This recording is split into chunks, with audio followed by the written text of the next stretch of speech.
welcome back to my channel Santi si Boya Mama Anak 2. Kali ini aku memperkenalkan teman sekamar aku yang tidak mau disebutkan. Jadi sebut saja dia Mawar. Jadi kali ini aku mau sharing sama kalian. Kita sesama survivor COVID nih guys, karena kita sama-sama sudah terkena COVID ya Mbak ya. Jadi kita mau tanya-tanya nih sama Mbak Mawar. Sebut saja Mawar. Sebut saja Mawar ya. Dan tenang guys, kita tetap menggunakan protokol kesehatan, tetap menggunakan masker dan menjaga jarak ya kan. Nah buat kalian yang belum like dan subscribe channel aku, like dulu dong, di komen, di subscribe dan di share ke semua sosmed yang kalian punya. Aktifin loncengnya guys, biar kalian tahu kalau aku udah upload video terbaru aku. Nah kita mulai ya guys. Pertanyaan yang paling sering adalah yang ditanyakan, apa kira-kira yang membuat dia keputusan melakukan swab, atau kira-kira kenapa dia menduga-duga kalau dia menderita COVID? Coba Mbak, gimana Mbak awal mulanya Mbak sampai akhirnya Mbak bisa ke Wisma Atlet itu seperti apa? Coba gimana tuh? Jadi awal mulanya itu suami saya ada tes rapid massal di kantor. Ternyata hasilnya reaktif, kemudian swab. Akhirnya suami saya itu hasilnya positif, kemudian otomatis kontak erat dengan pasien positif di swab semuanya, dan ternyata hasil saya positif, kemudian nyusul ke sini. Oke, jadi awal mulanya adalah mbaknya suaminya di rapid test di kantor dan ternyata reaktif, sampai akhirnya ke tahap selanjutnya swab ternyata positif, sampai akhirnya tracking dari pihak puskesmas dan mereka akhirnya sekeluarga di swab dan mbaknya yang positif. Terisi berapa hari tuh Mbak? 6 hari. 6 hari ya, lumayan juga ya, udah 6 hari baru ini. Nah kira-kira mbaknya gejalanya apa sih yang mbak rasa gitu, biar teman-teman juga tahu nih, kira-kira bisa langsung mengecek gitu, saya ngalami gejala ini juga nggak ya? Coba Mbak, gimana Mbak, kira-kira gejalanya apa yang suami rasakan gitu, atau Mbak rasakan bagaimana Mbak? Sebelum masuk ke sini itu saya itu nggak ada rasa apa-apa, ya biasa aja gitu. Biasa aja, cuman kalau saya inget-inget mungkin sekitar sebulan yang lalu kita itu pernah sakit flu gitu. Kebetulan satu rumah itu sakit semua, apa mungkin gara-gara itu gitu. Terus karena kemarin kebetulan aja ada dari kantor ada rapid, jadi ketahuannya dari situ. Tapi ketika suami saya rapid itu keadaannya udah dalam keadaan sehat, sudah nggak sakit, terus batuk juga enggak, flu juga enggak, demam juga enggak gitu. Jadi nggak ada rasa apa-apa gitu. Nggak ada yang dirasa ya. Kalau Mbak sendiri apa yang Mbak rasa? Apakah kayak yang dibilang-bilang kan hilang indera penciuman gitu, terus sesek atau pusing atau diare gitu Mbak? Apa yang dirasa? Nggak ada ya Mbak ya? Nggak ada diarenya gitu ya, nggak ada sampai sesek gitu ya, nggak ada. Hilang indera penciuman bau Mbak?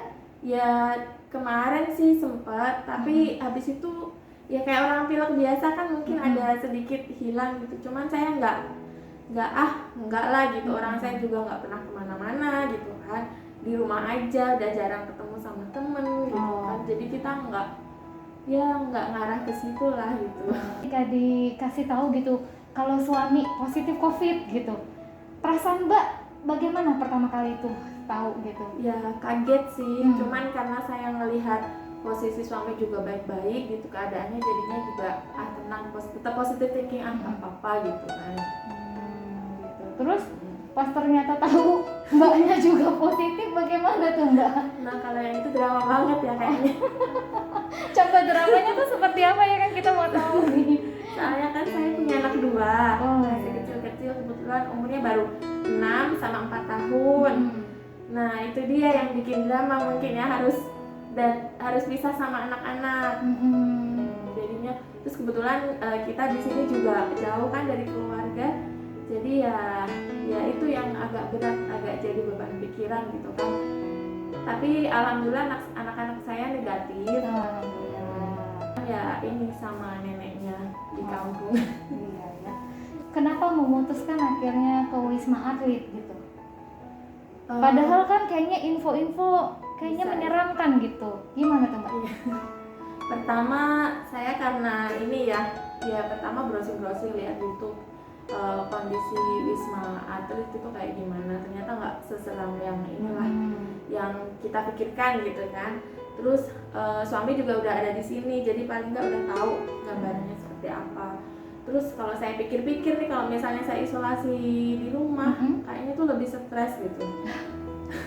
Tuh guys, jadi ada untungnya di Wisma Atlet kesini. Nah, buat kalian yang belum tahu bagaimana suasana Wisma Atlet, bisa lihat di konten-konten saya sebelumnya ya guys. Jangan lupa di like dan subscribe. Pesan moral apa yang Mbak mau sampaikan kepada masyarakat mengenai COVID ini, atau mengenai kita sebagai pasien Alumni. survivor COVID? Gimana Mbak?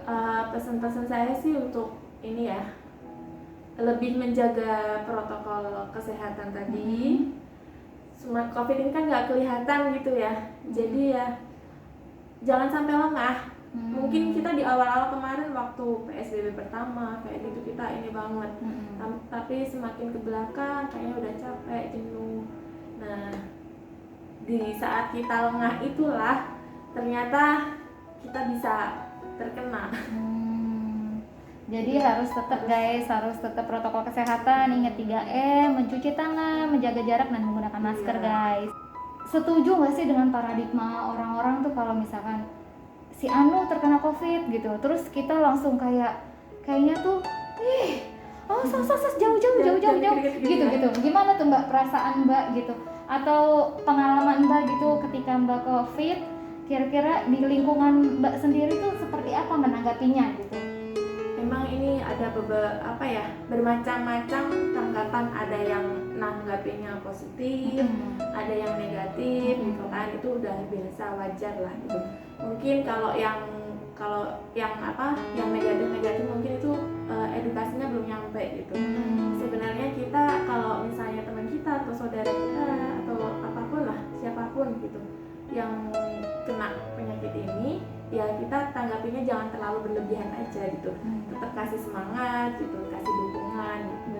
Iya, karena biar gimana pun guys, ketika kita tahu ada di lingkungan kita yang positif COVID, alangkah lebih baiknya kita nggak boleh mendropkan si pasien ya, ataupun keluarga pasien. Karena dengan cara kita langsung kayaknya gimana ya, maksudnya menjauh banget gitu, bener sih menjaga jarak bener, mencegah kita juga bener, tapi jangan terlalu kayak apa ya, kayak ngelihat monster gitu. Iya, kayak ngelihat monster gitu.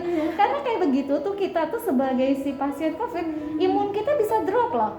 Dengan seperti itu, karena secara psikis kita udah terganggu gitu. Makanya nggak heran kalau di Wisma Atlet kita ada layanan psikolognya gitu. Jadi bersyukur banget buat Wisma Atlet karena ada layanan psikolog, di mana mungkin akhirnya ketika itu mereka bisa mengalami gangguan-gangguan kejiwaan gitu. Kalau Mbak sendiri ada nggak gangguan jiwa? Aduh, mungkin pas hari pertama masuk itu biasa. Kalau pasien hari pertama hari kedua masuk itu agak-agak stres gitu ya, darah tinggi kayak gitu biasa. Tapi ntar lama-lama bisa mengikuti lah, bisa menyesuaikan. Yang penting tetap semangat gitu, tetap semangat. Nah, kira-kira nih ya, kan kita udah di Wisma Atlet Mbak. Menurut Mbak sendiri bagaimana untuk pelayanan di Wisma Atlet? Monggo disampaikan. Untuk pelayanannya sangat bagus. Untuk pelayanan dari dokter maupun dari perawat, semuanya bagus.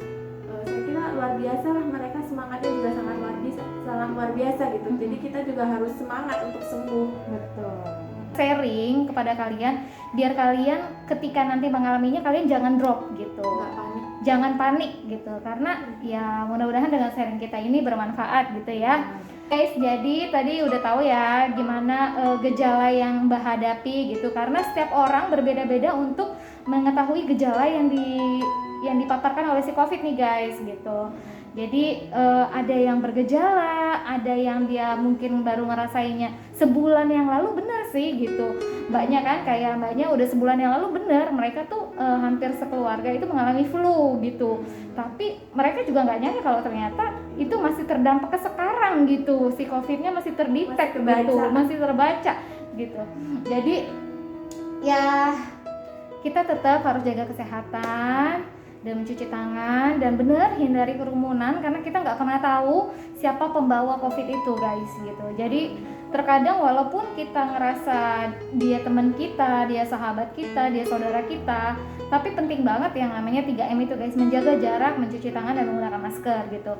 Jadi jangan sampai lengah, kata mbaknya tadi di awal udah dibilang jangan sampai lengah seperti di PSBB di awal segitu ketat dan kesini-sini mereka masyarakat sudah banyak yang lengah dan kita harus tetap lagi guys, ayo perketat kembali untuk 3M-nya ya mbak ya. Kira-kira apa mbak pesan-pesan yang mau disampaikan kepada teman-teman?